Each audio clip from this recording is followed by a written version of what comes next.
Hello and welcome to this edition of ViewPoint. Today we're sitting down with Jerame Davis, the Executive Director of Pride at Work, a group of labor leaders seeking equality for those in the LGBTQ community. Thank you so much for joining us. Oh, thanks for having me. Excellent. Tell me, I kind of want to start at the beginning. Tell me a little bit about what Pride at Work is and kind of how it began. Pride at Work is, as you said, a group of labor leaders, LGBT folks who seek for full equality for LGBT people. And we work within labor and outside of labor, so we kind of see ourselves as a bridge. We deliver the labor message to the broader LGBT community, and then we bring the LGBT community's message into labor. All right, let me play devil's advocate. We have a phrase in the labor movement that says an injury to one is an injury to all. So why is there a need for this specific group to have an offshoot organization, we'll say? Every community has its own unique needs. The LGBT community has been historically discriminated against, particularly in the workplace, but in the broader society. Right now we're in this time when things are really changing. We just had a positive ruling from the Supreme Court to grant marriage equality across the country, but we're still living in a situation where in 29 states it's legal to fire a gay, lesbian, bisexual, or transgender person just for being who they are. So we have this situation we've set up now because of this ruling where a person could get married on Saturday, bring a photo of their spouse in and set it on their desk on Monday, and HR comes by and says, "Oh, I'm sorry, you're fired." Well, you just brought up so many different topics. Let's take a step back. Tell me first the Supreme Court decision. We were woo-hooing over at the Machinists Union. That was a big deal. Was it a good day for you? Oh, it was a great day. It was absolutely a great day. We've been fighting this fight for a long time. I've been in activism for 15 years, and it's been, on the top of my agenda and many others. The ruling enacted marriage equality nationwide. We still had a handful of states that were denying marriage before the ruling. I believe it was 33 was the count that were allowing marriage equality at the time, so we still had 17 holdouts. So now, no matter where you go in the United States, you are considered married if you're a same-sex couple and you're legally married, so that's exciting news.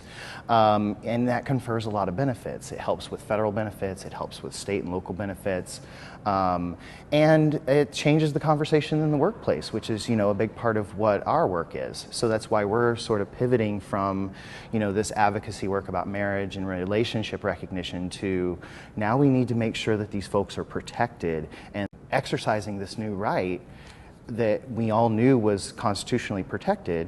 It doesn't get them fired, lose their job, lose their house, any other sorts of discrimination in the public square. We've seen a lot of like pizza places, I'm not going to cater a gay wedding, or we're not going to bake a wedding cake for LGBT people, and it's silliness that we need to work through. And so there's still a lot of work, a lot of education within labor. There are a lot of folks who don't necessarily understand all of our issues, and so there's some education that needs to be happening because there are going to be a lot of folks getting married. I'm surprised at your comment that there are some states where people can still get fired. It's 2015. I'm just floored. That's legitimate? That is legitimate. 29 states where gay, lesbian, bisexual people can be fired, and 33 states if you're transgender. So is that your next mountain to move? Because that seems to go hand in hand with, like you said, you come to work the weekend after you get married, put a picture up, and it's going to be null and void that the Supreme Court passed. Absolutely. And, well, that is definitely the next step. And we're looking at, in fact, today it's an interesting day that you're here because today the Senator Merkley and Senator Baldwin and Senator Booker and Representative Cicilline and Representative Lewis are introducing a bill today called the Equality Act. Okay, tell me a little bit about that. The Equality Act is a replacement for the Employment Non-Discrimination Act, which is a bill that LGBT folks have been advocating for about 30 years in some form or another. The Employment Non-Discrimination Act solely focused on employment discrimination for LGBT people. After the Hobby Lobby decision, and there were religious exemptions in there, and after the enactment of marriage in the Supreme Court rulings, the community started looking, and we were like, you know, employment's probably not enough. We have a lot of other places where LGBT people are discriminated against, so we need to expand this. So the Equality Act includes employment, but it also includes public accommodations, public funding, jury service, education, housing, all sorts of things. I believe there are 7 categories, and so it actually touches on 6 or 7 big civil rights bills that are enacted now, from the Civil Rights Act of 1964, the Americans with Disabilities Act, and it modifies those to include LGBT people as protected classes. Okay, so this is not taking away from anything. This is taking the original and adding to it to make sure everyone's included. Correct. Well, you know, we talk all the time when we're at the bargaining table about benefits. It's something we're always working for, fighting for. Is this going to change how benefits are distributed within this community of people, being that the Marriage Act is passed, being that we have this piece of legislation that's moving forward? Benefits are a really important piece of, like you said, of collective bargaining. And yes, we shouldn't have to put special carve-outs in collective bargaining agreements anymore for married couples. You know, before we used to have to make sure that the definition of family and the definition of spouse was specifically inclusive of a gay, lesbian couple. We don't have to do that now, because the law of the land is marriage. And so if you're married, then you should get the same benefits as anyone else. So it makes some of this actually a little easier, because a lot of the more convoluted and complicated language that appeared in some collective bargaining agreements can get simplified. Now, there's still, of course, the discrimination piece.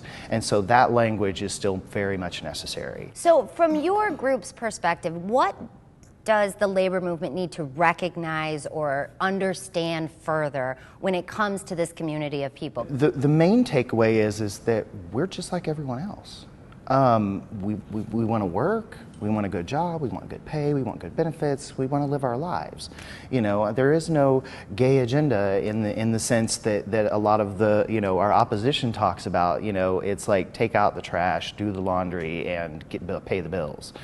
So that's a big piece of it. And the other piece is that, you know, everybody has a different life. Everybody leads their life differently, and it shouldn't matter in the workplace in particular what you do at home, how you live your life, as long as you perform your job the way that you should, and, you know, you're not doing anything that's illegal or, you know, undermining the work that you're doing. We're all just Americans, we're all just workers, and we want a fair shake.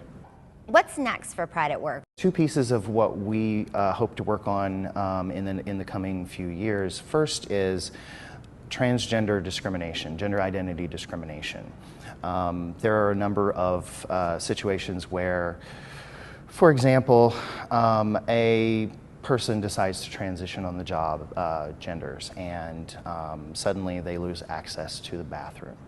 The company says, oh, well, you can't use the women's restroom because you're not really a woman, and you can't use the men's room because you're dressing like a woman, so we don't know what we're going to do. And so now that creates this kind of odd situation. And it's new problems almost, you know? Yeah, and so, you know, we need to educate labor on how to address that, you know, where the rubber meets the road in the workplace, and also within collective bargaining agreements. So making sure that gender identity language is in there, and understanding that even a general provision of non-discrimination for gender identity should be interpreted to include you know, access to gendered facilities or providing facilities that are non-gendered. I know you have a long road ahead of you with all the work that you've done with this organization, but are you proud of how far we've come? For an LGBT person living in history right now, it's kind of amazing. You know, even in my own activist career, 15 years ago roughly is when I started really being an LGBT activist, and I never believed we'd be where we are today already. Like, I didn't think I would see marriage in my lifetime. I certainly didn't think I would see 50–60% support for LGBT relationships and being out and proud in the public. Like, it has really shifted, and, you know, I credit a number of things. first of all, I think Americans are much quicker to, adapt these days. We've been through some of these conversations before, and they all kind of look the same. So folks catch on quickly. But the other thing I think that has really kind of propelled a lot of this is social media and the new kind of way that the internet connects us and allows us to really push and talk and interact and find common ground with each other. Thank you so much for sitting and chatting with us. Thank we appreciate you. it. We'll be keeping an eye on you. All right, thanks. Thank you so much for joining us on this edition of ViewPoint. We'll see you next time.